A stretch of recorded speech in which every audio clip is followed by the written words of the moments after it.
Assalamualaikum warahmatullahi wabarakatuh. Halo teman-teman, perkenalkan nama saya Ilmiati, NIM 1906113809. Baiklah, pada video kali ini saya akan menjelaskan mengenai persediaan dengan metode ABC.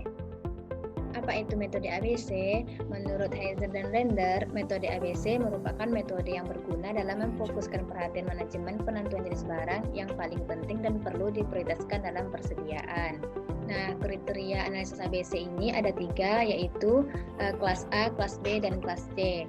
Kelas A yaitu persediaan yang memiliki nilai volume tahunan rupiah yang tinggi, pengadaannya karena berdampak pada biaya yang tinggi dan pemeriksaan dilakukan secara intensif. Sedangkan kelas B yaitu persediaan dengan nilai tahunan rupiah yang menengah. Dalam kelas ini diperlukan teknik pengendalian yang moderat. Sedangkan kelas C yaitu persediaan yang nilai volume tahunan rupiahnya rendah, yang hanya sekitar 10% dari total nilai persediaan.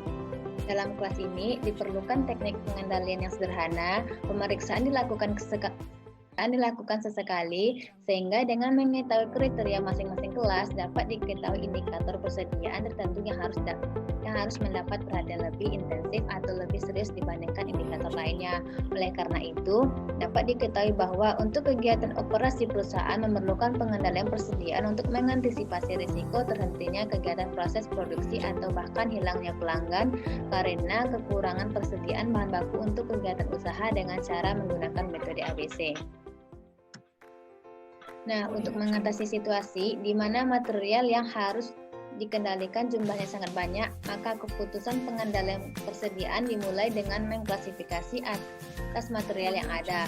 Klasifikasi material biasanya dilakukan dengan membuat klasifikasi ABC menurut kaidah Pareto. Berdasarkan prinsip Pareto, barang dapat diklasifikasikan menjadi 3 kategori, yaitu kategori A, B, dan C. Kategori A 80-20, jenis barang yang menyerap dana sekitar 80% dari seluruh modal yang disediakan untuk inventory dan jumlah jenis barangnya sekitar 20% dari semua jenis barang yang dikelola.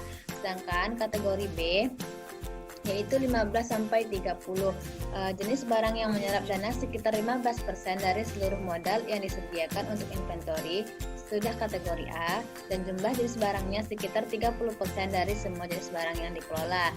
Sedangkan kategori C yaitu 5-50, jenis barang yang menyerap dana hanya sekitar 5% dari seluruh modal yang disediakan untuk inventory yang tidak termasuk kategori A dan B, dan jumlah jenis barangnya sekitar 50% dari semua jenis barang yang dikelola. Berikut contoh soal dari jenis-jenis bahan baku, data jumlah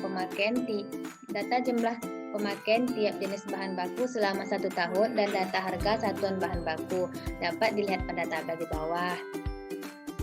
Pertanyaannya yaitu lakukan klasifikasi kelas A, B, dan C pada jenis bahan baku selama 1 tahun dengan ketentuan sebagai berikut. Untuk A yaitu 75%, B 15%, dan C 10%. Nah, kita dapat melakukan langkah-langkahnya, yaitu yang pertama, hitung jumlah penyerapan dana untuk setiap jenis barang per tahun yang dilambangkan dengan MI, yaitu dengan mengalihkan antara jumlah pemakaian tiap jenis barang per tahun DI dengan harga satuan barang PI. Secara matematis dapat dinyatakan dengan MI sama dengan DI dikali PI. Yang kedua, hitung jumlah total penyerapan dana untuk semua jenis barang. Yang ketiga, hitung persentase penyerapan dana untuk setiap jenis barang. Secara matematis dapat dinyatakan dengan PI sama dengan PI MI dibagi dengan sigma MI dikali dengan 100%.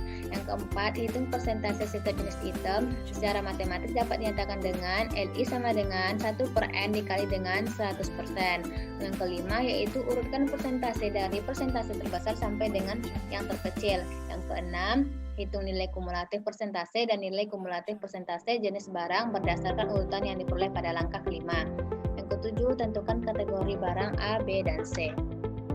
Nah, untuk mencari jumlah penyerapan, kita dapat mengalihkan kuantitas pemakaian dengan harga satuan, yaitu 720 dikalikan dengan 27.000, maka didapatkan hasil 19.440.000, dan seterusnya. Dan maka didapatkan total dari keseluruhan yaitu 288.936.000.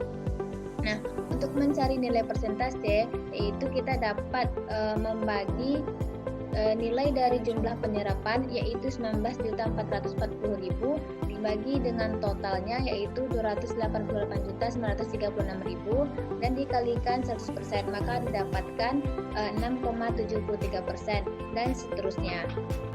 Setelah kita dapatkan semua nilai persentase, maka kita urutkan dari yang terbesar hingga terkecil. Di sini yang terbesarnya yaitu 40,93% sampai dengan 0,11%. Setelah kita urutkan, maka kita dapat mencari nilai kumulatif. Nilai kumulatif pertama dapat kita ambil dari nilai persentase pertama yang telah kita urutkan, yaitu 40,93%.